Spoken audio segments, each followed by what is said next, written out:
Today's episode is brought to you by Golden Guns. We're just one step away from TF2 hats. Drop the beat.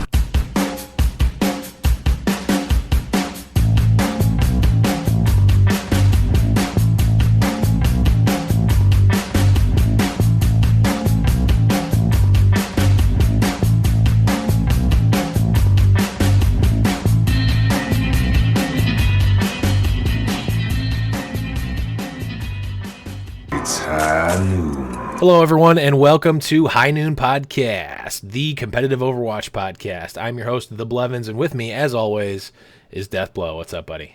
Not too much, my man. How are you? I'm doing well. We got a nice little action-packed episode today. Yeah, it's been a big week, for sure. It's been a pretty big one, so let's get right into it. I am gonna have a little bit of a disclaimer. I'm gonna try to go on as few tangents as possible today. Can we?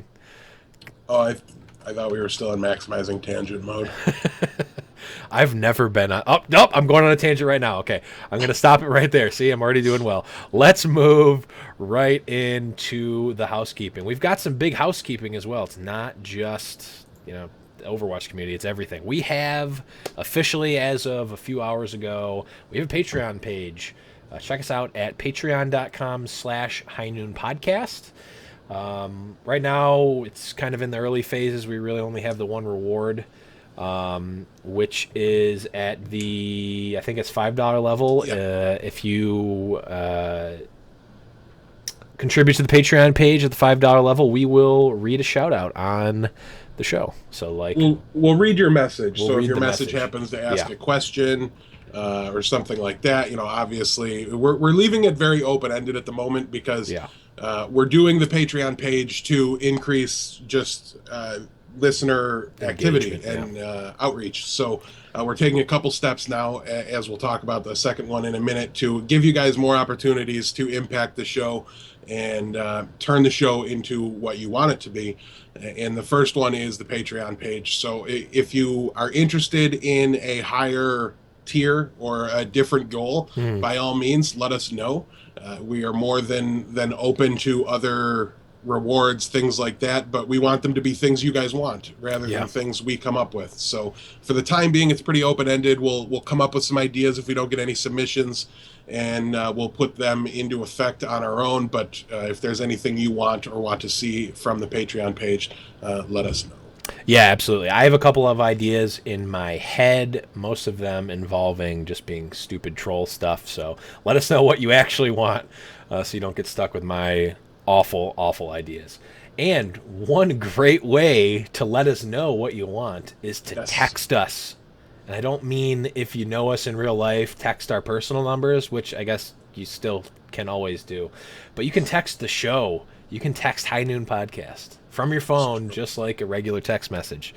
Our number, if you're watching right now or on YouTube, it's down somewhere down here. 716-517-4201.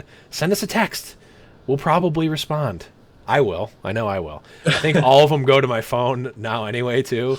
So I am unavoidably attached to the podcast forever now. So yes, I was unwilling to tie my cell phone to such an event, so you have unfettered access to the Blevins now. Congratulations, I think, to you all. Yeah, so I heard about this on another podcast that I really like. It's actually a Game of Thrones podcast, which, unlike the spawn of our Hearthstone podcast, I think this one is a really good one, so we don't need to make a podcast just to replace that one. Long inside joke that I'm not going to go into because I'm not going on tangents. But heard about this. We've got 2 months of it definitely in the bank that we can use. So, guys, please, I implore you, use it. Even if it's just to ask us stupid questions or let us know something. If something cool happens in Overwatch you want us to know or talk about or anything, shoot us a text. That's going to be a super easy, convenient way to get a hold of us, and it's definitely going to go directly to the source, right into my veins. We'll keep it active for a couple of months. If you guys aren't using it, we'll probably let it drop after that. Yeah, if you don't like it, don't use it. But if you think it's kind of cool and if you like it, use it. Yeah. And just to reminder, 716-517-4201. So, last piece of housekeeping we have is a nice little teaser for next week. So, unlike almost every other guest we've had on the show, this one is planned out a week in advance. Actually, a little more than a week. Would you get this one lined up on Saturday? It was during, I want to say the One Nation it had of to Gamers, be Saturday because it was during the One Nation of Gamers. Actually, I'm sitting in chat and we got a request to appear on the show. Yes. So. Do we want to tell? Yeah, we do. I think we do. Yeah, of course. One of our favorite guests that we've had so far, Mr. Hexagrams himself, will be on the show 1 week from today, which is going to be June 27th for episode 27, surprisingly enough. Mr. Hexagrams will be back. I don't want to pick favorites for our guests, but he was one of my favorites. He was definitely in my top 3 favorite guests that we've had so far. Yes, definitely top 3. That is without a doubt. We're not going to play favorites, but he might be called Hexagrams, but he means a hexaton to us. Yes, so we're glad to have him back. The best joke you've ever written. Congratulations. Yep. I stole it from you, so good for me too. It's all good. You dang. But yes, get us questions. You can text them to the new number. You can email them. You can tweet them at us. Anything. We were thinking about having him on today, but we decided to wait until after next week when the Josh OG Invitational Tournament that we'll talk about in a little bit takes place. That should be a big event, $25,000 prize pool, largest in the history of the game. Wow. So we're going to wait for that to conclude so that way we can discuss what happened and what the teams were doing there, as this week will be littered with the Widowmaker and McCree crying and things like that. Yeah. It has been a lot. But before we get into any of that cool stuff, let's do our normally scheduled segment. What did we do last week? Deathblow, we'll start with you, buddy. More the usual for me, to be honest, plus a little bit of extra fun, job interviews, Overwatch, team practices, things like that. I am in talks with an organization that people that are into the Hearthstone scene would know. They might be sponsoring the team not because we're so skilled and so great, but because we have 2 podcasts associated with us and an understanding for how important content is to sponsors. So hopefully I'll have an exciting announcement there. I don't have anything I can say now, but also they do want to get into the tournament organizing scene and asked me a lot of questions, and I put my name into consideration. So I might be very up close and personally involved with tournament organizing very soon for Overwatch, which is really, really exciting for me. Yeah. It's something me and the Blevins have tried to do on our own and just really weren't able to quite pull together the prize money. Try is a really strong word. We definitely brainstormed a lot. I think we had a really good idea and a lot of good ideas. It just didn't.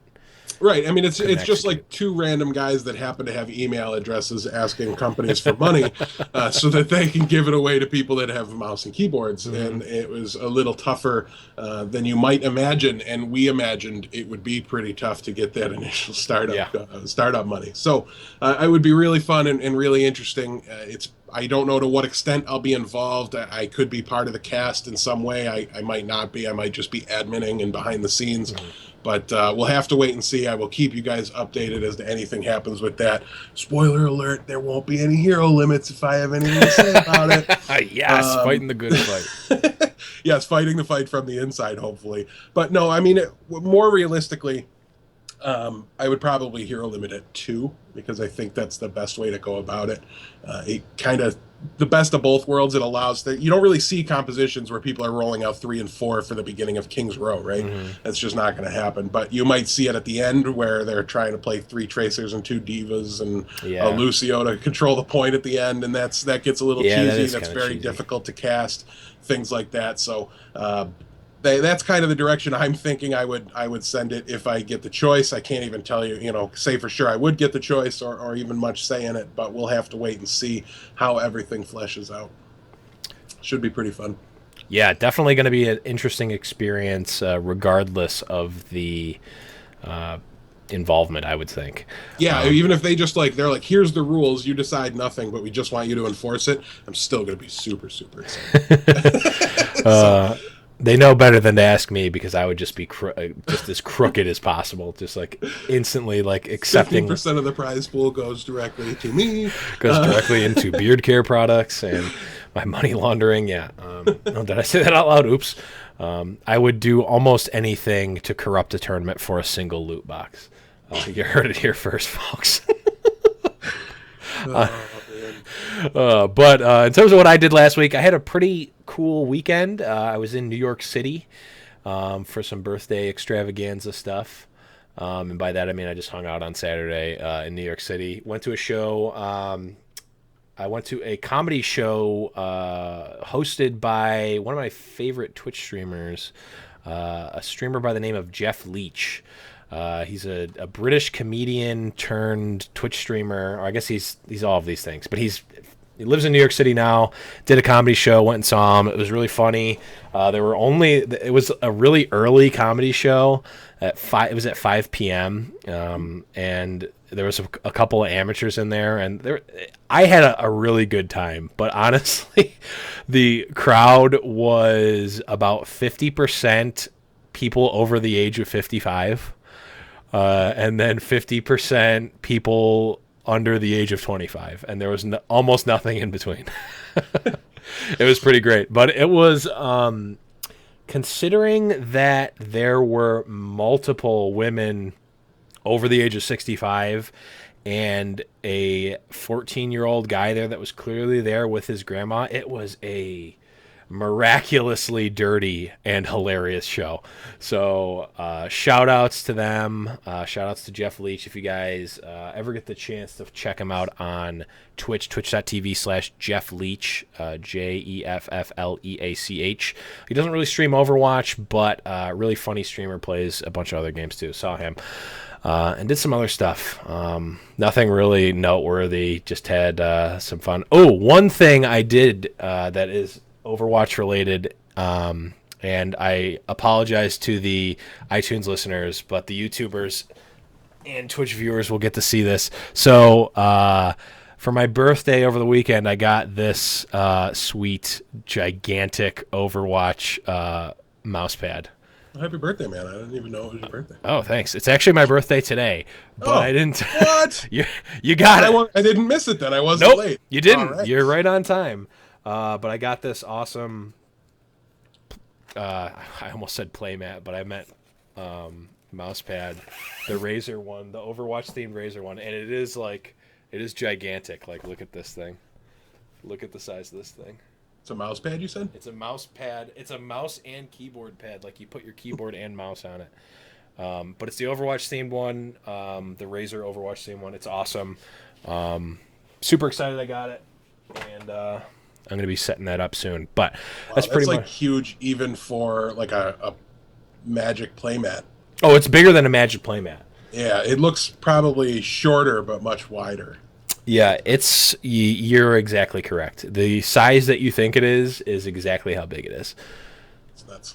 Yeah, and it's a nicer material, and it's nice and thick. And I haven't actually put a mouse over it yet, but I'm imagining it's nice and silky smooth. So that's gonna be sweet. So if we guilt trip him, maybe we can force him to give it away. No, I can't give that. I can't give that away. That was a present. I could almost be guilt tripped into giving away this hat, but I would actually just buy a new one and give you that one instead. Oh, we wanted your used hat, Blevins. Hey, some people are weird. They usually watch my Twitch streams. But I'm getting a little bit on a tangent, only a small one, and it was almost justified for that. Yeah, it was almost justified for that segment. But we'll move on to the what did you guys do last week? And I swear I had something for this. I do. I do have something. I want to say, I think at this point it's safe to say our resident super fan, Over the Bill. We've been in talks as always, as a super fan would be, and he sent me a message, and it was to me. I think it was to me specifically. Yeah, I'm curious. Yeah. No, maybe it was to the podcast. I don't know. Basically, and I apologize for not having the exact message. Basically, the long and the short of it was, thanks for the podcast. Really enjoy the podcast. Really glad that you guys reach out to the small guys. That's basically the gist of it. I'm like, we are the small guys. Right. That's why we talk to the small guys. So really cool that he reached out and said that. Really appreciate the message. And he could have sent it via text. Actually, he couldn't have, but he can now. Right. 716-517-4201. It's the last time. Actually, it's probably not the last time, but I'm not going to shill it again. But the reason that I brought up Over the Bill is that he's having, and this is kind of cool, Over the Bill, he's making some content on his YouTube page. He's focusing mostly on the console community because he plays console, obviously, and he's having an interesting, not a tournament. He asked me about it. It's not actually a tournament. It's a what did he say? A console intramural casual scrim. So what that means is basically just play and have fun. But he's having a 3v3 tournament. Like I said, not an actual tournament, but more just like a casual fun thing. 3v3, and this flyer says tourney on it. So it does say tournament. We're gonna keep calling it a tournament. We will post that. We'll tweet out or post the flyer that he sent us shortly.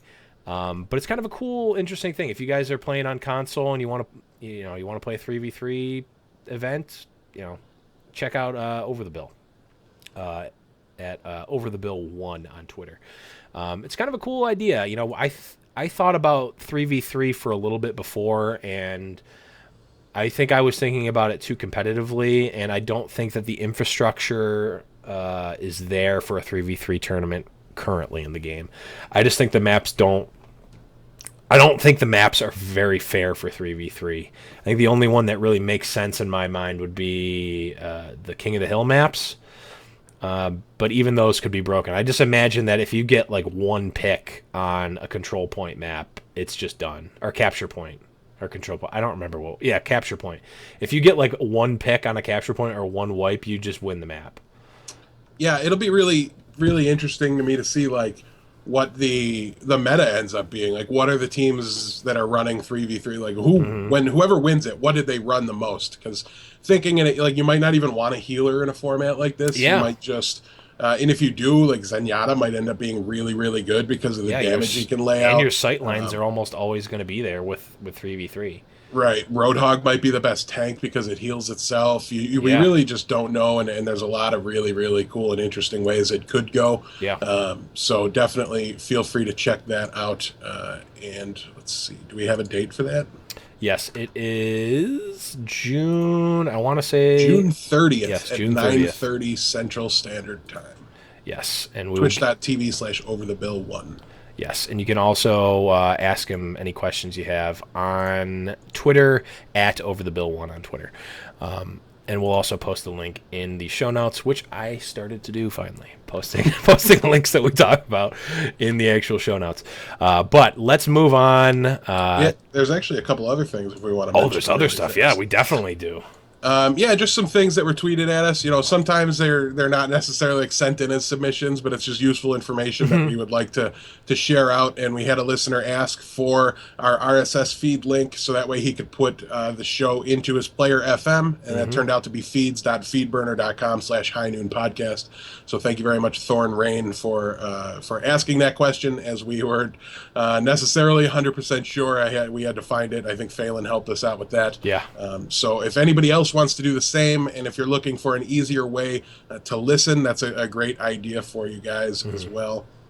Also, we had posted a tweet about some cool rings. I believe you called them so stupid that you only wanted one of each of them for each of the characters. And I'm looking for the exact tweet so I can plug his Twitter account, but the person that made him actually saw the tweet and sent us a couple other ones. We kept working on them. I think there was like a Reinhardt one and a Genji one that were added to the list. Yeah. So that was really cool to see, and I'm just feel terrible. But I'm on it. But in the meantime, there was another thing that I wanted to mention, and that was Actually, the first person to ever submit any sort of fan art or fan submission at Call Me Highwatt on Twitter, CallMeHiwAtt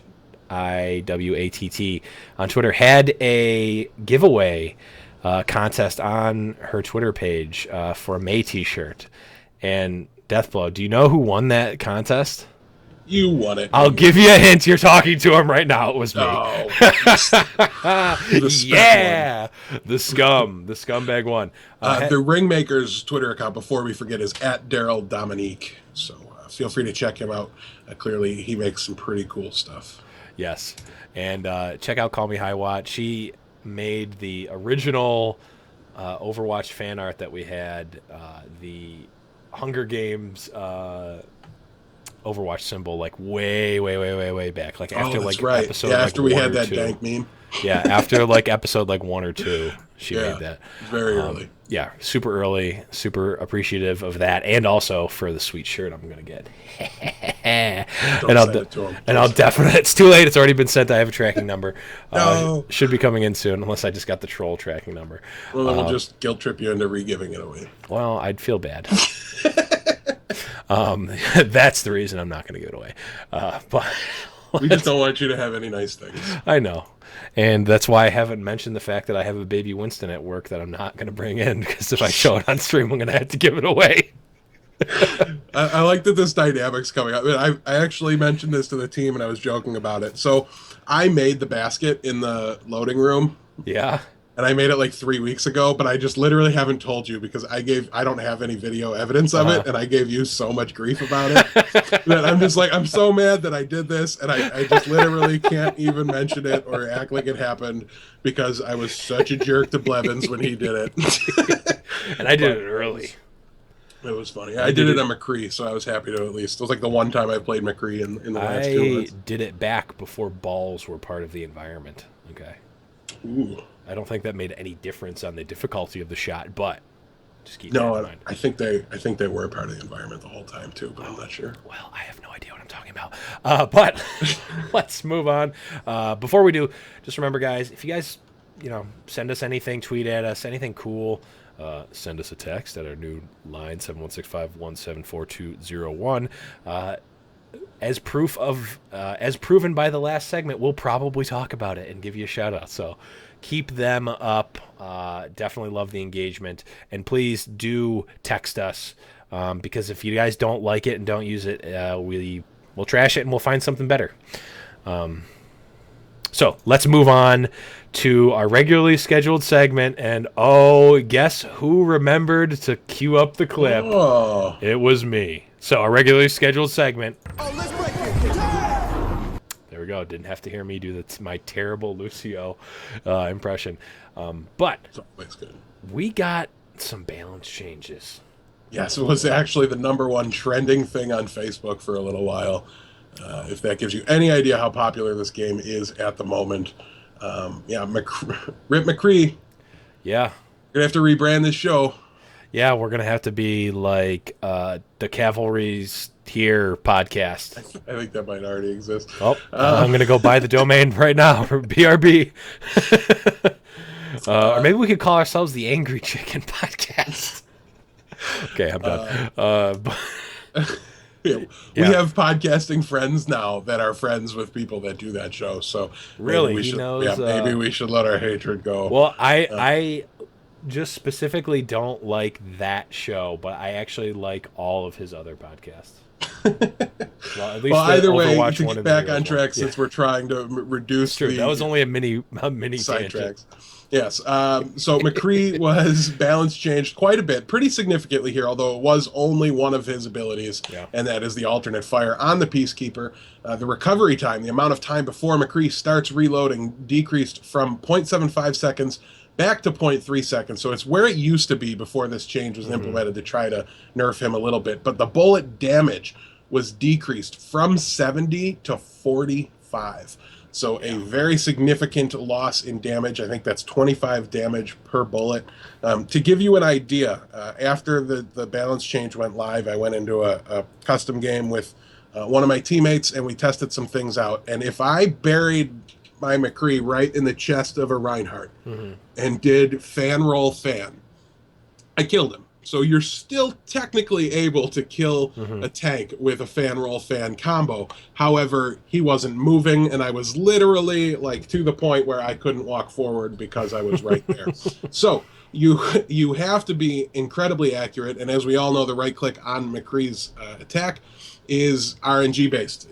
They go in random directions with a little bit of a random spread, and it's not really feasible to actually kill a tank anymore with fan roll fan, though still technically possible. Yeah. And we'll talk a little bit more about the competitive impact and what we saw this weekend in the tournaments in a little bit, as obviously, with any nerf, there is either usually an overreaction no matter what. When you think about the first time McCree got nerfed to include damage drop off and things like that, he disappeared from the metagame.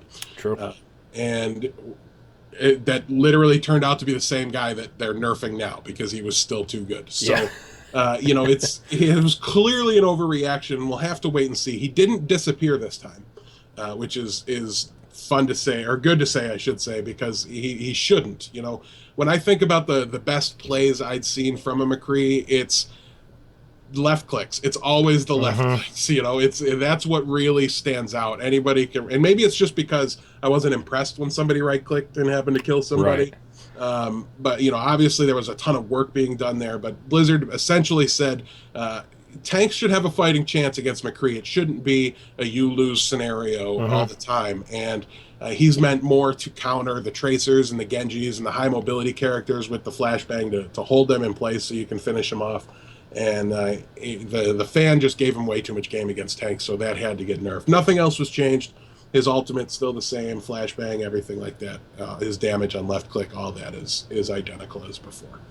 Yeah, and I think a lot of what they wanted, like you said, didn't want to make him just unstoppable against tanks 1v1. That's just not what they want.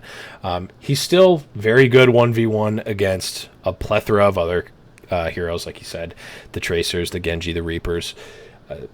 But he's also still effective against tanks in conjunction with other members of his team. He still gets to flashbang and deals some amount of damage with his right click, and you just need the rest of your team to be able to really finish them off. Instead of the flashbang, right click, up, dead, roll, right click, another guy's dead, or you kill them halfway through the second one and then start attacking someone else with the other half of it. That's I'll agree with you. That the combo was never impressive. It was the left clicks that were impressive, like you said. It was the being able to finish someone off from a medium distance with right click, like a Lucio running away or a Tracer running away with the right click, or left click, or some combination of them, without the use of the flashbang. And then using a roll to finish people off too, with another right click. It was that was impressive, and I think it was that really made McCree good at the high level. Obviously, the combo was always good. I guess it was like the splinter twin of the format. Yes, you can flashbang, fan roll, fan. Yes, you're gonna auto kill someone, but that's level 1. It was the level 2 and level 3 McCree play that I think is relatively unchanged. I think a lot of the top level McCrees are still going to be good at what they were good at before, with the exception again of the 1v1 versus tanks. But I honestly think that this is a good place for McCree. We talked a little bit about ways to nerf him before, 2 episodes ago, I believe, and I think this is a pretty good alternative to what we had suggested. Yeah, I think there's bigger fish to fry with this particular round of balance changes than the McCree change. Yeah. Like I say, he still saw play. He was still pretty good. In that testing, when I was trying to see how good it was, I just straight up 1v1'd our tank. And, I was 100% still beating Reinhardt's. He really didn't have much of a chance in a 1v1 without any range. And I was about 50% against Zarya's. However, Roadhog is unwinnable since he can heal himself. And Winston was, I'd say, probably 60-40 in favor of the Winston. Keep in mind, I'm not our McCree player. Right. So maybe those numbers would go a little more in favor of the McCree because it was a very good tank player against a very mediocre McCree player. But nonetheless, he's still got the ability to win some of those one-on-ones. But what I got to say, what I saw in the tournaments for the most part was no fan the hammer. They're not doing it. Really? Yeah, like I would see the players that were doing it at close range against Zarya. They would flashbang the Zarya and then left click her in the head 3 times while she was flashbanged. And that was, in all honesty, probably more damage than an uprange fan the hammer would have been. So it's really going to be interesting to see, a lot of times in tournaments too, like there was teams reunited. I think that's who Valataja plays for. I'm fairly certain. I think so. He's like one of the consummate McCrees that just always and forever was playing McCree. He played McCree back before it was cool. He's always been pretty cool, man. Well, there was the time when he was the hotness, and then, like you said before, he got nerfed the one time and he went away. Except Valataja was still playing McCree. Yeah, and in all honesty, he was considerably less effective on McCree, but it was always his left clicks that set him apart. So now it's more like he was playing a little bit of Soldier 76. He was getting in there with some Tracer, things like that. So lo and behold, it's almost like me and the Blevins have been talking about it for a month now, as if you change the game to fix some of the heroes, it's going to just take away some of the problems with people stacking double McCree. Nobody wanted to see that anymore. Yeah. And they were not necessarily even running single McCree at any given time. So it was great to see it. And I think this will turn out to be a really good place for McCree to be now. He almost has to stick around in competitive, in my opinion, because we've talked a little bit about the set play that my team uses, which is the Reinhardt shield goes up, the McCree's Deadeye gets cast, and the Lucio speed bursts him forward. None of those abilities have changed, so it's still the way to get 2 picks or 3 picks early in a team fight when both teams are kind of lining up against each other behind their Reinhardt shields. And I don't know that he's ever going to disappear exactly for that reason. He'll probably be more prevalent on offense than defense, considering you're being more aggressive and you want to initiate more often on offense. So, but we'll have to wait and see exactly how it plays out, and we'll talk a little bit more about some of the comps we saw this weekend as we cover the tournaments themselves. Yeah, for sure. And, to kind of put a bow on the end of the McCree changes, like I said before, I think this is a good, and you mentioned as well, I think this is a good place for McCree. Obviously, he's the namesake of the show, so I want him to be as broken as possible, but I also want the health of the game to be there.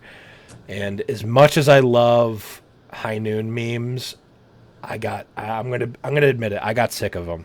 I just saw them nonstop, and it's funny. One of my friends who doesn't play Overwatch but is known to post really, really stupid pictures posted a picture that was like a clock, and it said, "Guess what time it is?" And I'm like, "Oh my god, it's gonna be high noon," and it wasn't. It was like pizza time or something really stupid, but I liked that picture so fast because it wasn't a high noon joke. It was like the first clock-related non-high noon joke I've seen in months. Oh, it was great. It was terrible, but it was great. But let's, Deathblow, why don't you talk about I think we both agree, the more egregious changes here. Yeah, certainly at least the more impactful change. Widowmaker was... from the appearance of the tournaments and how much she was seeing play, destroyed. Now, again, everybody constantly overreacts to nerfs. So when they're not 100% sure what's going on, they're just not going to play her. And they'll figure it out over time whether or not it's going to still be good. I think Gods from Luminosity was one of the few people that just kind of stuck with it and continued to play it anyways. And he was in the winner's interview, spoiler alert, for the NA Weekly. And he said, a lot of the reason why was almost like stubbornness. He said, I just put so much time into Widowmaker prior to this nerf and in the beta that it just felt like a real shame for it to just go to waste because they changed her. So he stuck with it. And, obviously if he was in the winner's interview, they had a good week, a good weekend and a good tournament. So it's not unplayable, but to give you specifics, the scoped shot on Widowmaker, so while scoped, the base damage went from 15 to 12. And you'll notice when you play Widowmaker, as you hold down right-click, there is a damage modifier thing that goes from 0 to 100 the longer you hold it down. Mm-hmm. What that now means is a fully charged body shot on Widowmaker deals 120 damage, not 150. Mm-hmm. Tracer, 150 health. Zenyatta, 150 health. I think they're the only two at 150 at the moment, but I'm not 100% sure on that. So I think so.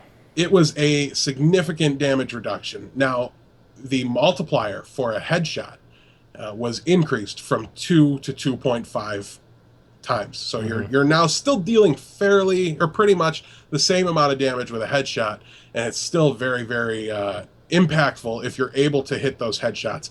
And I'm not a huge fan of the Widowmaker changes, and this is only the kind of the first half of them. This is what they got right. I didn't like that.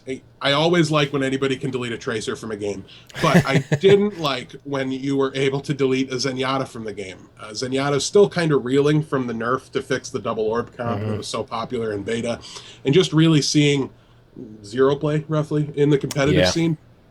This should help a little bit to bring her back in, or bring him back in. I love to call Zenyatta a female robot for some reason. I don't know why. It's probably just the fact that I never play with him, but so forgive me if I do that again.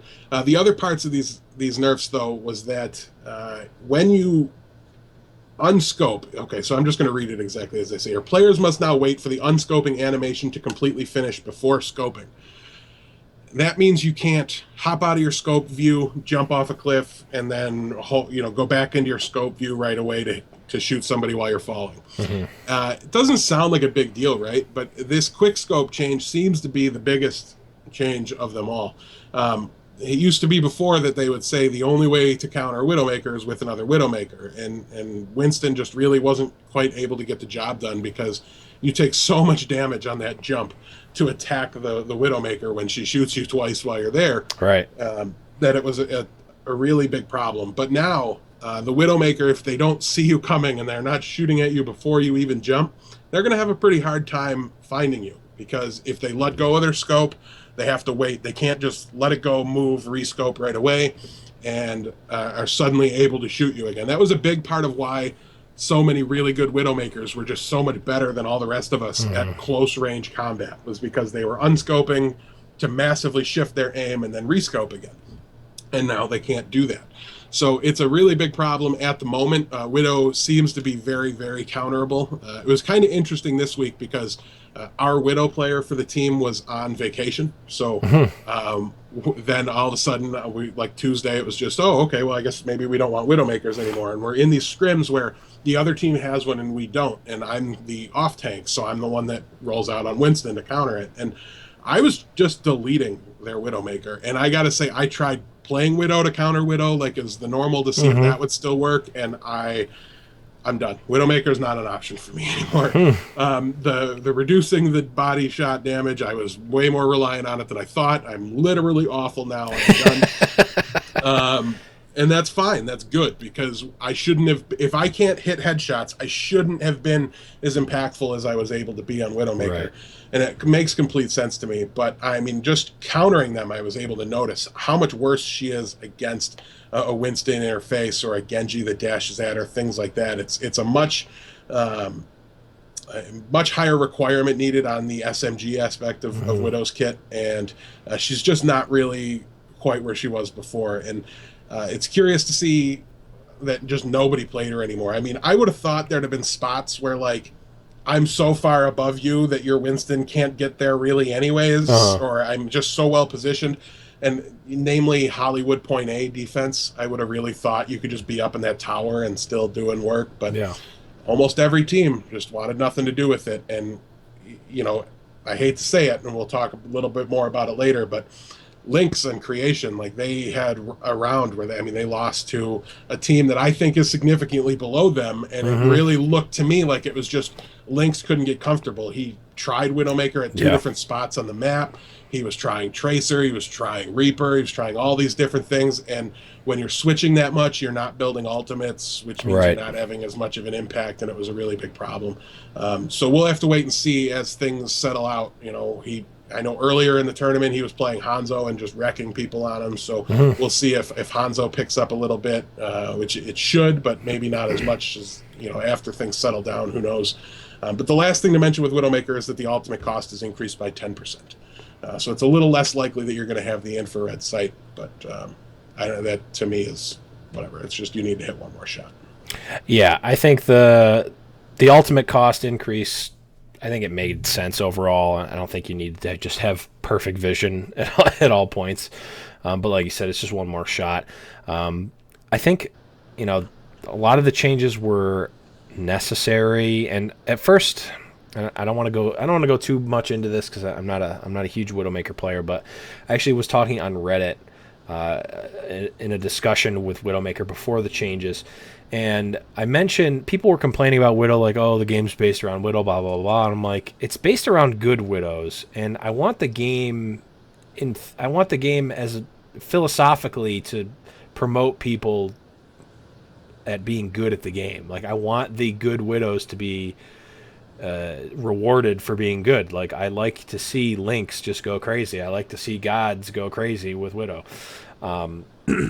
Who didn't love the grapple shot, 48 feet in the air, falling down, one-shotting the Mercy with a headshot? That's phenomenal to watch. Yeah. It's not even frustrating to happen against me. I'm just like, I just PogChamp in real life while I'm playing. Like, that's great. But yeah, it's just everything else.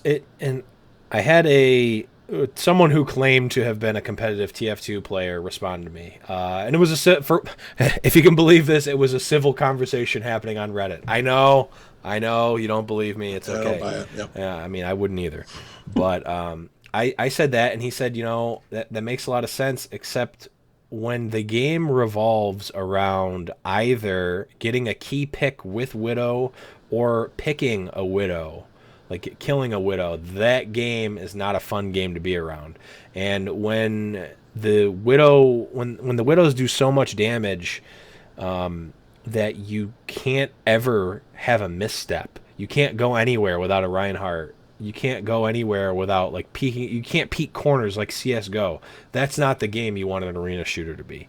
And I think I tend to agree with that. I don't think you want the game to be at a point where Widowmaker is the backbone of the team and the backbone of competitive play. I just think that that's just not a fun game to play. Maybe to watch, because I think sniping might be, like you said, those cool like trick snipe shots, and even just watching people snipe well is really entertaining to watch. But to play with and against, I think is kind of tough. Yeah, it was brutal. There was a scrim before the balance change happened on Widow for us, and they had one and we didn't, and we lost fast. So I won't argue that point. And like I said, I love the base damage increase, and I love the headshot multiplier change. I think that was a great compromise, a great way to up the skill ceiling on Widowmaker. I just think the quick scope change might have been too much, and there's no way to know yet. It's just my instinct, because like we've said multiple times, or like I've said multiple times, constant overreactions to nerfs. When you nerf a character, people are going to run from it, and they're not going to walk away from it. They're going to run from it. Right. And we'll have to wait and see, because for a while, Widowmaker in its old form wasn't considered good, and then people suddenly realized that, oh yeah, if I just hit 2 headshots in a row, it's 6 on 4, and that's not really going to be different. You're still going to one-shot all your Reapers, your McCrees, your 76s with Widowmaker still, so that's not different yet. So we'll have to wait and see. Maybe they learn to position farther back and things like that, or maybe they switch to Hanzo on offense, but could play Widowmaker on defense when you can be kind of farther back and higher up in some spots. But yeah, and I think that the change is more like taking your baseball bat and making it a different size. When you first pick up that new baseball bat, yes, it's going to feel a lot worse than your old baseball bat, because you're not used to it. You haven't swung this bat at this size 1,000 times like you have with the old one. But after, I would say probably a week of playing, yes, this version of Widowmaker is worse, but I don't think it's going to be as worse as last week with the play rates from last week would lead us to believe. I think people just aren't used to the unscoping. It definitely. I played a very little bit of it, and I saw people play it. It looks a little bit clunkier, but I think you can still do a lot of the same things. And if you're still hitting your headshots, you're still going to be crushing people. Yeah, and on an additional note too, there's not many players queuing in quick play that are impacted by this quick scope change. Right. Most people's sniper play style won't have this effect, and most people were so far up and so far back on offense, on defense, it didn't matter that it's not relevant. But it was the Lynxers, it was the the Taimus, or whoever Gods for them. Yeah, Gods and Reaver and all those guys that were just literally able to stand right behind the Reinhardt shield. And when Winston jumped on the team, they just hit 2 headshots right away and combined that with the Reinhardt hammer, and the Winston was dead right away.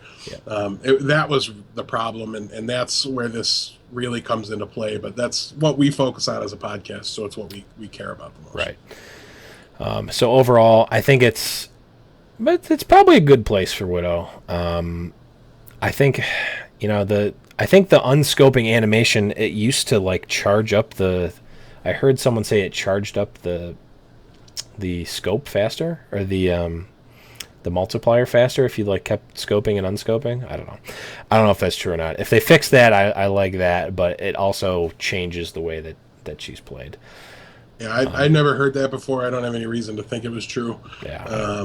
But it could have been that just, I don't know. There could have been something to it where, like, when you started rescoping, your timer already started, or didn't picked reset up it. Picked up. I bet you that's what it was. Yeah, I something. bet you that's what it was. And I think you could get a couple of steps in, and without it resetting the timer if you kept scoping and unscoping. That's probably what it was. But let's move on. We got the official. We actually kind of got 2 developer spotlights. We had the written one from Kaplan a couple of days before the actual video, and we won't go through the entire video. Just a couple of the points that stuck out to me, at least. And Death, if you have anything to add, feel free. I think the biggest thing, the overall biggest thing, not the thing I'm most excited for, is competitive mode. They said they're going to try to have it by the end of June. Yep. I hope that's true. They're still targeting it, and they said we should get a lot more details over the next couple of weeks, or over the next couple of days. Even I would presume we get a bunch of information this week, and then it rolls out next week on Tuesday, probably. I'm going to assume they're going to keep to the traditional Blizzard path of updates on Tuesdays, with their scheduled maintenance being on Tuesdays. I know I saw there was a scheduled maintenance for Overwatch on a Tuesday, so it looks like they're going to keep it. But yeah, it'll be really, really interesting to see. They gave us some details, but like I said, they're going to roll it out more specifically in the upcoming days. But there are some big headline things we got, and I know at least one of them, both me and the Blevins are very, very happy about. Not the one you're laughing about, the one we're actually legitimately happy about. Oh, okay. Well, the one that I was also legitimately happy about, not the one that I was laughing about, was the fact that they said that competitive mode is not going to be the same as it was in the beta. That's probably the biggest thing. It's like, we're not going to give you the same trash we gave you before.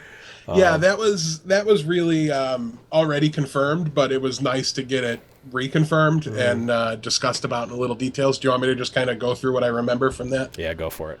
All right, so essentially the competitive mode, they confirmed it. We're going to be looking at 2.5-month seasons with a 2-week break after the end of the seasons. I'm not a huge fan of that, but I totally get it. I just look at games like Diablo and how nobody plays it during the between season times. I hate the inter-season thing, but it's rough, but it's definitely super helpful and good at times. So the other things they said is that sudden death was happening way too often. So they're going to reevaluate how sudden death occurs. They said in their statistics about they figured it was possible to happen up to 50% of the time. And it was actually happening around 35% of the time. And they want it to be a fairly rare occurrence. They want it to be something that is an epic moment, and they loved the feel of it, but they just didn't like how often it was, or the repetition of it. So there's theoretically going to be less instances, which that to me tells me it's not going to be like, oh, you completed the map, so did we. Who cares what the timer was? We're going to sudden death. There's going to be some metric there that can decide if both teams win on offense, what you do and who wins. So we're going to be probably closer to a stopwatch style, but we'll have to wait and see for exact details. But one thing they said, and this is what I was talking about, sudden death will resolve itself on the map that the round was played on. So if I attack on Dorado, you attack on Dorado, we're not going to Ilios. We're going to do it on Dorado, and we're going to figure it out there. We don't know what the game mode will be, which is really interesting because if one team's not attacking on a payload and the other one's defending on a payload, not all these maps are balanced. That might not necessarily be fair. Right. So we'll have to wait and see exactly what comes out of this. It doesn't necessarily need to be fair if it comes down to like a really close time frame or something like that. If it's pretty rare that sudden death occurs, it doesn't necessarily have to be 100% fair. It can still be a successful system. For sure.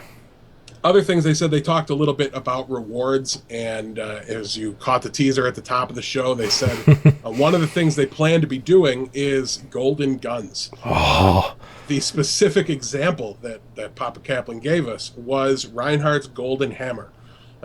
So theoretically, and we don't know how this will work, it's not going to be everybody gets a golden gun, I can't imagine, because after the first week of the season, that's just, okay, pack it up, that's done. Right. After the first season, everybody would already have them if you reach the top rank. Yeah. Why would you rank up the next season? So it's probably going to be like your most played ranked hero over the course of that season will receive this perk. Something like that is kind of how I envision it playing out. I don't know. That's just a complete guess. But it definitely looks like they're overhauling the ranked system pretty top to bottom.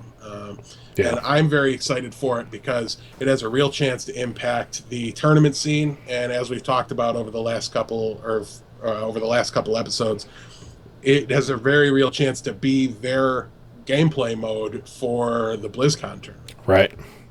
So keep an eye out on details. Who knows how they'll come, blue post on the forums, things like that. There's a lot of great websites out there that track those for you, so you don't actually have to live on the forums or tune in next week. Hopefully we have significantly more details to give you guys.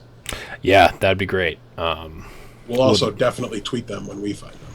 Yeah, we usually get them out pretty quick because I usually get them from like the Overwatch Discord, one of the Overwatch Discords, and they get like inside as hell scoops. Yeah, like the OW and stuff like that. Like the devs, the Blizzard employees are in those communities, and they, as soon as they hit publish, they go there and post them. And then I go there and retweet them, which is always good. So yeah, I'm okay. Golden guns in and of themselves, yes, I think they're cool. I think it's something fun to have, but I don't think it's that the golden guns in and of themselves are the coolest part about the golden guns. I think it's the fact that there are going to be more things that you can get for your character. Because, like, we don't, besides new heroes and new maps, which they've said are going to be relatively sparse, at least compared to, like, a Heroes of the Storm, we don't get things in Overwatch that affect gameplay, except for patches and stuff, but those are usually done because they need to be done, not because it's something cool to add. The nature of Overwatch is such that when you buy the game, you can play the game at its fullest, which I love. I love that it's kind of almost an old style game. Like, you paid for a game, here's a full game, which is, obviously a foreign concept in today's DLC world. But with that being said, Heroes, even though it is a grind, I kind of like the grind to be able to really work for something and get something back. So yes, skins are cool. Yes, sprays are all right. Voice lines, I could, they're fine, whatever. But I want more stuff. And they can really pack in as much of this junk as they want in it because it doesn't affect the game, right? Like, you can put as many golden guns and little tassels and hats and different guns in CSGO. Like, I love CSGO guns. They are the dumbest thing ever, but I love them. And I know there's not going to be a marketplace for them. Obviously, they're not going to do that. But, the thing I don't like about Overwatch skins is, like, if I get my one Tracer skin that I like, I don't really get anything for having the other ones. They're just there in my collection. And until they put that random skin button in there, and you can random skin. Even then, that's still like all right, but I want stuff, and like except for like some of the legendary skins and some of the colors, like the difference between the skins to you playing doesn't make a whole heck of a lot of difference. But if you have like significantly different guns, that's something. Yeah, that would definitely be really cool, and it's like especially when you think about it'll be a much bigger impact for somebody like Reinhardt with his hammer than it would be for thinking about Diva. Like, what if you got the Diva golden gun? Would that only affect your gun out of mech? Like, so it could be a really cool or really interesting kind of way to identify how screwed you are based off of what you see from your opponent, as far as the very noticeable things like a golden or a platinum Reinhardt gun.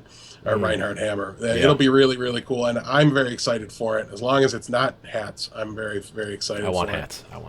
Never hats. I'm remembering too one more thing about the ranked mode before we get too far ahead. Yeah, they're throwing out the old system of 5 stars and then you rank up and things like that. You're now going to have your hidden MMR. It's not going to be hidden anymore when you're in ranked. You're going to be assigned a skill number, a skill rating.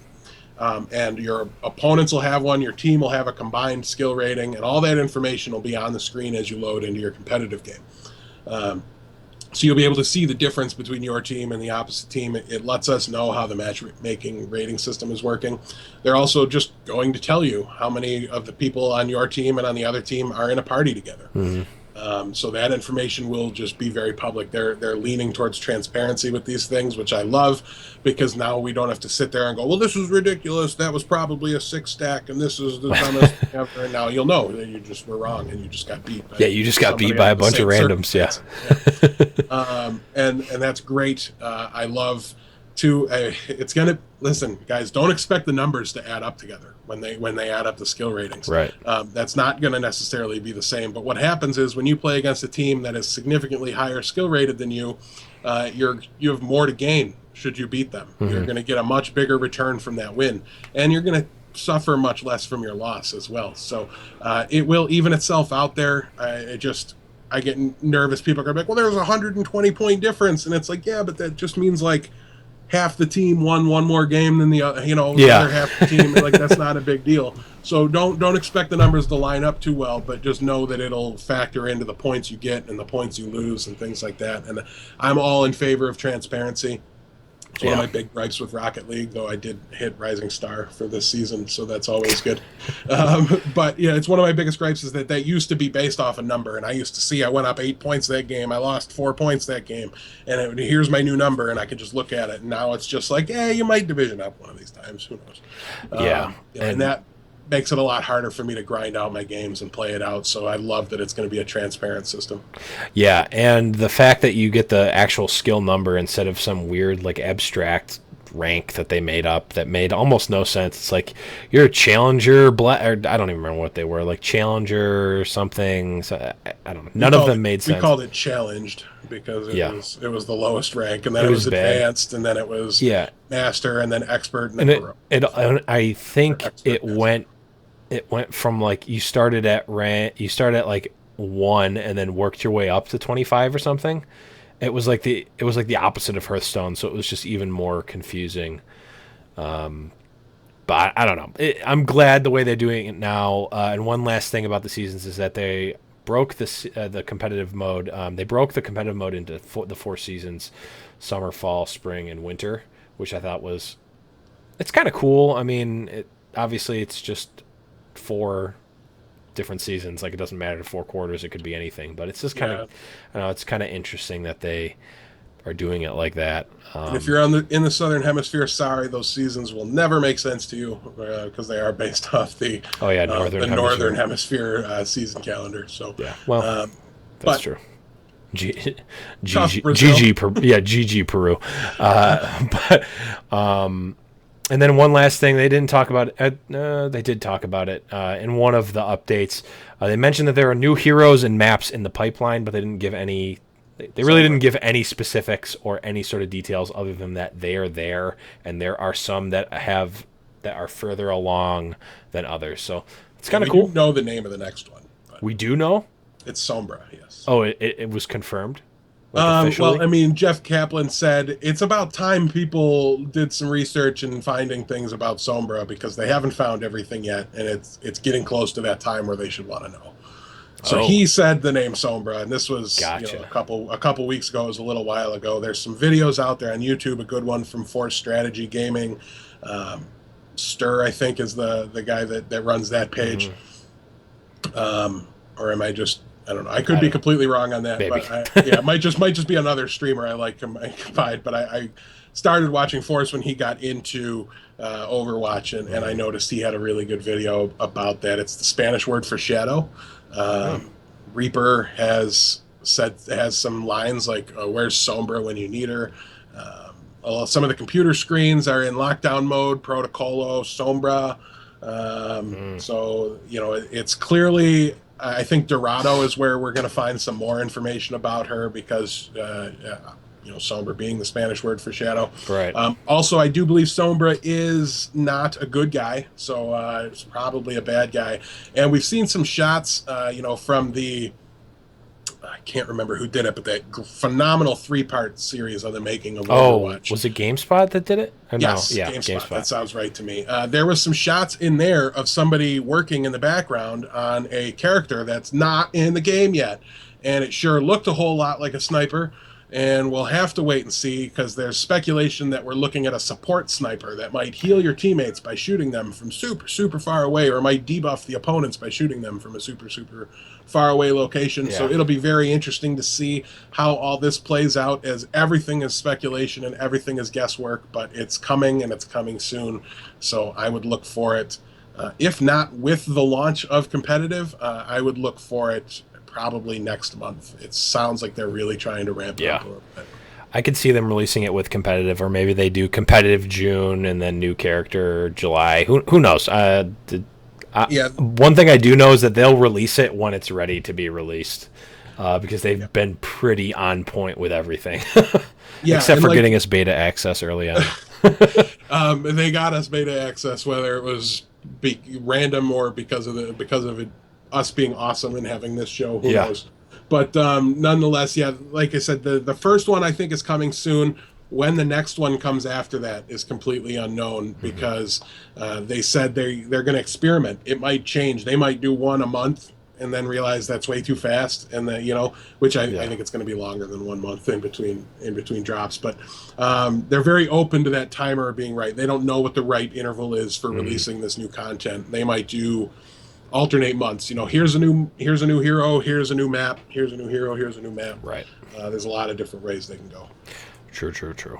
But that was a nice little. We switched the segments around this week for a reason, because we didn't want to talk about all the tournaments that happened and then talk about the changes that affected those tournaments. So switched them around. I'm going to try a new way of doing the tournament talk. I want to go through all of the tournaments almost like a ticker, just kind of go through, say all the results of the tournaments, then we'll go back from the top and talk about them, any points that happen, because I think this is the biggest segment where we get sidetracked, and it almost always happens in between the Gosu EU and Gosu NA, where we just go off on a huge tangent, and I'm like, oh yeah, we're talking about tournaments, and like an hour later we'll mention who won the Gosu NA tournament, and I just imagine there's someone that's like, I just want to know who won the NA tournament. I didn't even want to listen today. I just wanted to know. That's probably more accurate than I would have imagined it was, because I'm still getting used to the fact that it's more than just like our closest Twitch friends that have watched our streams for a while that are paying any attention, which is clearly the case, as we've seen some analytics and some numbers to know you guys are really here. So let's try this new tournament talk. We're going to start, as we always start, with the King of the Watch tournament, brought to you by Creation Esports, one of our partners. And this week they did the prelim match and then did the final. So the prelim match was Melty versus Tropic Gaming. Melty won that one, and then the winner of that Melty played against Envious, and Envious took that one down 4-0. So Envious wins 4-0 against Melty in the King of the Watch to start it off the weekend. We'll move on to the Gosu EU Weekly number 12. The top four we saw Reunited, Melty, Creation, and Graviton Surge. And this is one we're definitely going to come back to. Graviton Surge beats Reunited 3-1. So that's definitely that's an interesting one there. We'll get back to that in just a second. For the Gosu NA number 12, you're welcome to that one guy that was always waiting for the Gosu. Wait, before we do that, you actually almost had me. The Gosu NA Weekly number 12. We saw some interesting ones. A lot of unknowns here. We saw Sodi, One Sun, Luminosity, and Splice. Sodi poppin'. And the finals we saw LG beat out Sodi 3-0. And round of applause to LG for their first ever tournament win, by the way. That's right. For a big sponsored name and a guy like Siegel and the huge fan base they have, that had to have been a big win for them. They had to have been very happy. So congratulations, LG. Yeah, congrats. And we talked last week about the Group A for the One Nation of Gamers tournament. Real quick, Cloud9 went 4-0, LG 3-1, Rogue 2-2, Northern Gaming Blue 1-3, and B-Fly, which I'm forgetting. Your Group A didn't play this week. I know, this is from last week. Oh, okay, catching up. Last week. I'm just catching up. And B-Fly went 0-4. We saw Group B play this weekend, where we saw Envious go 4-0. Reunited went 2-2, which was an interesting one. That's a little bit of an upset. We might talk about that one in a second. We saw Gale Force Esports also go 2-2, Northern Gaming Red go 2-2, and then One Shot Gaming go 0-4. So right off the bat, King of the Watch tournament, I hadn't seen Melty in an event. And I don't even remember when. They've been that team that's like, they got sponsored pretty early by, I think, a relatively, and this might just be me not knowing the European esports scene well enough, relatively small esports club in Melty. I believe they're French, but they've been a team forever, and they just have not. They've kind of done the same as Team Liquid, where they've shown shades of being a mid to higher-ish level tier team, but then sometimes it just looks like they don't even show up, but then you realize they just lost in the second round to like random like troll name team. Best troll name team ever, by the way. Oink oink, here comes the boink was in the Gosu Gamers NA tournament this weekend. The casters sure had a phenomenal time with it. We can probably bring it up to Hex next week, and he'll get a good chuckle out of that. Man. Yeah. That's almost everybody, as like good as all the dog. players in all the tournaments, because of the name, were like changing to the Roadhog player icon, so that way they could have a pick there, things like that. So that's awesome. Really, really funny name there. That's so stupid. I can't get over that. But yeah, Melty, just really not. I just don't know. They've fallen in and out of favor so many times, and not really that far into favor. Yeah, I mean, to be fair, in Beta 1, they were near a powerhouse. True. They were at the top of the game for a little while. Never number one. I mean, that was always IDDQD, with now Envious, things like that. They were never number one, but they were top two, top three in EU at times in Beta 1, and then really, they're not an organization. That's not what the Melty Esports Club is. It's pretty literally a club, and from my understanding of it anyways, I don't pay a ton of attention to them because they're over in EU. So these guys have school schedules, things like that, I think, that really get in the way. And it seems like they're now able to focus on the game a little bit more as we move into the summer. A lot of these university students and things like that will have more time, so we might see some new faces pop up, as we kind of saw already this week. And it was great to see them get back into the scene a little bit more and be more active, because no matter what, they've stayed together through the good times, the bad times. It's pretty much been the exact same roster, I believe. And we've seen that be rewarded time and time again, namely with Cloud9. You know, they were the number 2 team behind IDDQD until IDDQD faced some roster change-ups. Yeah. And then they literally not let go, and they're one of the only teams to not change their rosters, and Reunited being another one, and they're, you know, in the top 3 to 5, depending on what weekend it is.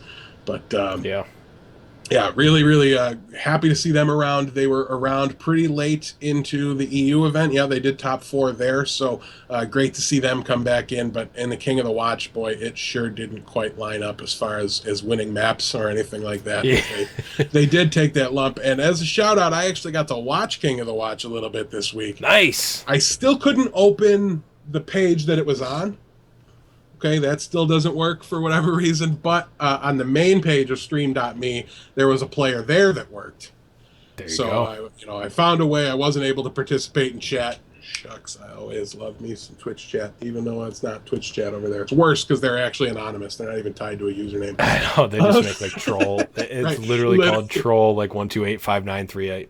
Yeah, random characters after that. So, but it was, a nice event. Obviously there, Jorisar does a phenomenal job. I don't know who is co-casting with him. I can't remember off the top of my head. But another note, I think Jorisar has started doing a B-cast for the Gosu Gamers events. Nice. So I really do enjoy his casting. You can check him out more than just on King of the Watch. I'm in on Jorisar. Yeah. I've grown to love. People were complaining about him early on too. I don't know why. People complain about anything and everything. Just like we have casters we like, and the people are sitting there like, how do these guys like ZP and Hex? And how can you not? I 100% agree with you, but just everybody's going to have their own preference. It's like, how can you like Monk the Hearthstone caster? No, I don't think anybody does. I haven't seen him do anything in a while, but I don't watch Hearthstone things anymore. Yeah, rip. But to move on here a little bit and talk about some of the Gosu events. In the EU event, Graviton Surge winning that one was big, as they toppled Reunited to do it. And Graviton Surge is a team that's been around. We've heard their name. Mm-hmm. They're not sponsored. That's just a group of guys. So if you're an org looking to sponsor somebody, it's a fairly big name out there that should be able to represent your brand pretty well. So give them a call. I know even in the winner's interview, he said pretty much the exact same thing. So they're definitely looking. You're talking about them as if that's your team.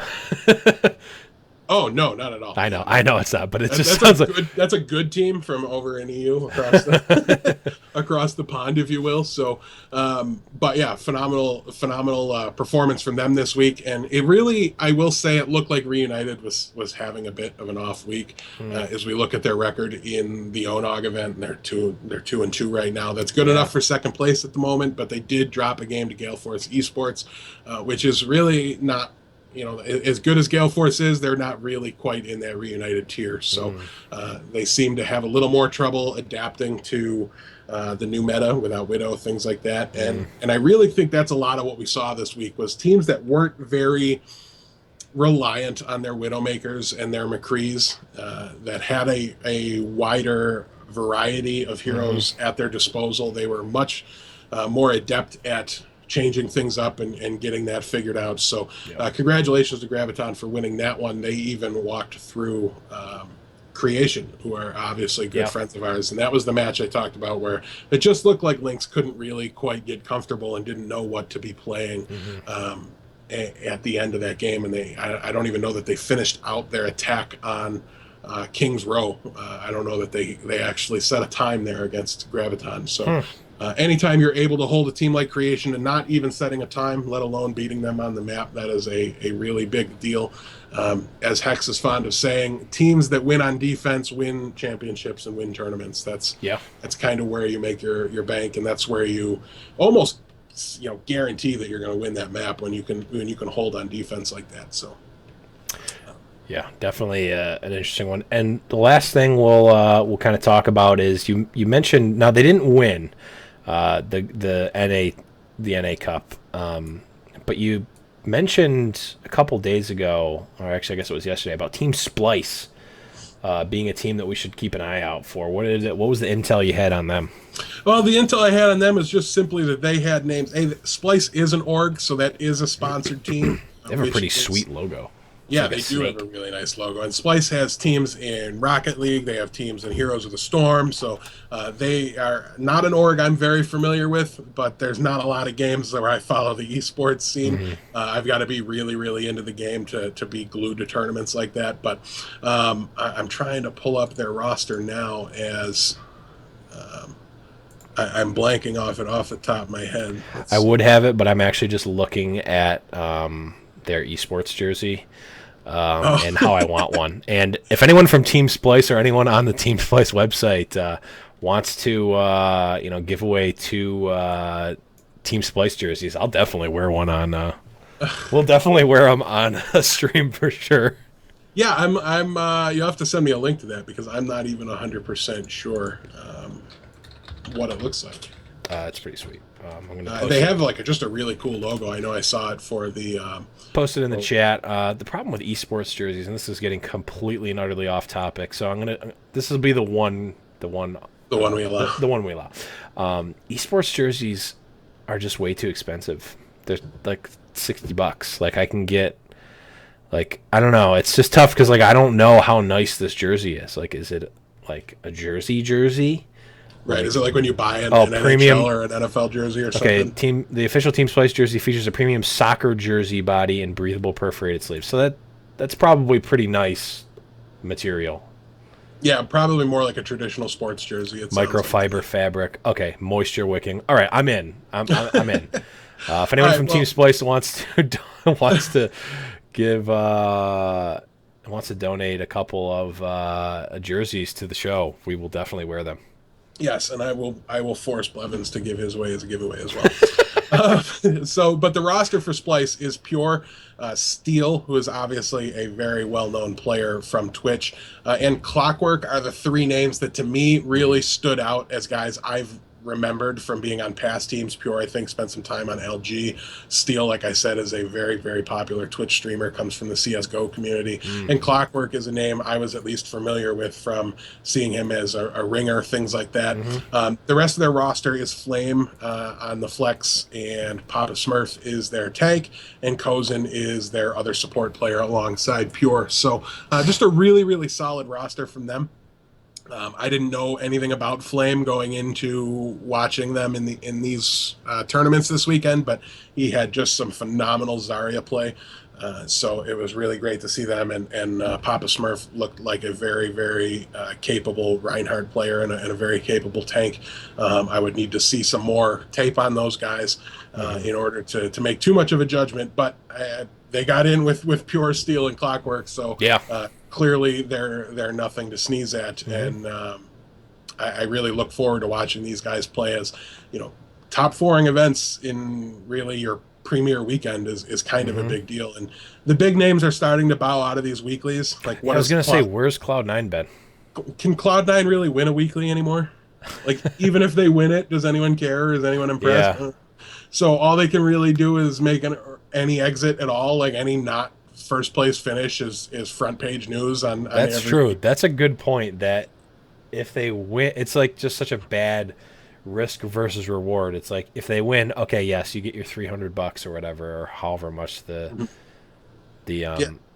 And I can't vouch for that's why they're not playing in these events, but I can tell you that's why if I was running Cloud9, I wouldn't play in those events. So it makes sense to me that there's not a whole lot to be gained from doing those events, and they could just grab one of the best teams in the game that's not in the tournament and just get into a scrim against them, and they're practice, just getting way better. And then also they're not letting people know what comps they're going to play before the Josh OG Invitational Tournament next weekend. So those pesky podcasts don't talk about their innovative comps before the tournament. 100%. Thanks a lot, Cloud9. Right? Yeah. Well, you used to be my favorite because you were NA. Now I'm all in on Splice. Also, on a side note, if anyone from Cloud9 is listening and wants to have an exclusive interview on the podcast, please let us know. We'll air it whenever you want us to. Yes, and then we don't have to speculate as to why you're not playing in these tournaments. Yeah. and then we can just have the real answer. Every week that you're not on the show, we will keep making up more and more elaborate and embarrassing reasons as to why you're not. Ask Jeff Kaplan, because he lost to me quite a bit 1v1 on Kings Row in closed beta. Before closed beta, actually. Yes, during downtime. Between beta 1 and beta 2. Yep. But I believe that's going to wrap up our tournament talk, and that's pretty much going to wrap up the show for today. It's been a... real fast. I'm sorry. One Sun was a Chinese team that entered a tournament, and with their 350 latency managed to top 4. So the Asian invasion has begun, and we will start to see more and more of these Asian teams enter into tournaments, as these guys were clearly very skilled. One of the best examples I can see is I've never seen somebody shoot into the tiniest window possible, like, to add a Reinhardt shield. These guys know the maps really, really well. Yeah. When I saw them on stream, it didn't look great, but again, 350 ping, and I didn't see them until they were playing against, top end teams, right. some of the better teams in the region, and they did very, very well through the lower end of the bracket. So clearly, somebody to keep an eye on, and I think it would have been scary close if they would have been on an even playing field latency-wise. So just my way of building up hype for whatever the LAN tournament is at BlizzCon that decides the World Championships is there's a whole nother region that we haven't even really gotten into yet that's going to make a big impact on this game, because I don't know if you guys know this, but over in Asia, they really, really like video games. Yeah, and I'm not even going to go into the whole tangent that could spawn from that, but we will definitely talk about that.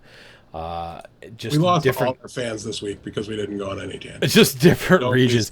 I literally talked about buying a jersey on stream. I went on the website and was very close to just clicking buy. You won't. No, I won't. I have no money. All right, we're going off on a tangent about not going on tangents. So we'll wrap it up here. Do you have any last minute shout outs or anything you want to throw in? Nothing in particular. Just keep an eye out next week. Unfortunately, it was going to be my team's break into the Gosu Gamers weekly tournaments. However, there won't be any. They're going to take a week off over at Gosu Gamers next week because the Overwatch Invitational hosted by Josh OG at twitch.tv/Josh OG will be taking place June 25th and 26th from noon to 8 p.m. Eastern Standard Time over here on the NA side of things. So $25,000 are up for grabs. We will see Cloud9, Team Liquid, Gale Force Esports, Northern Gaming, Red, Luminosity, Envious, Splice, and a big question mark for team number 8. So clearly these are the big names. This will be a great tournament to watch. I'm looking here. I don't know that there's really any European influence on this tournament whatsoever. So, obviously Envy is comprised mostly of European players, but they're all on NA now because they moved into that house. Team Liquid, I believe, is an NA team as well. So, yeah, interesting to see. This looks to be the best of the North American side of the bracket, all squaring off for big money. So, yeah. And I know Josh isn't doing commentary, but he might do like in between round analysis and things like that. So if you're not familiar with his stream, he is a very, very popular and very, very talented streamer. Check him out. He plays with some of the other big streamers. I know today when I was trying to find out the rules on this to see if we were going to have the stupid eggplant mode, and it looks like we are.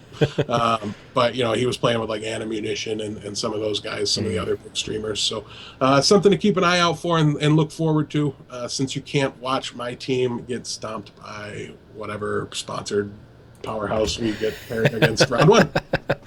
True story. Although maybe one of these weeks you'll get some Blevins sub action when someone like dies a minute before the tournament. We've asked a couple times. I know. I'm always busy. I am a very busy person. One of these days I'll be able to play.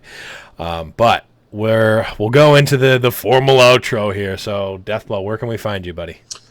Twitter.com/ /D3ATHBL0W, or on Twitch, same thing with an underscore in the middle somewhere. I don't stream really at the moment, but I have really been meaning to get back into it. So you never know. One of these days I might just start booting it back up, but we'll see. I'm pretty sure I stopped because the lag was pretty annoying, and my computer's just not quite able to do it to max capacity, but we'll see. I'm going to give it another go soon.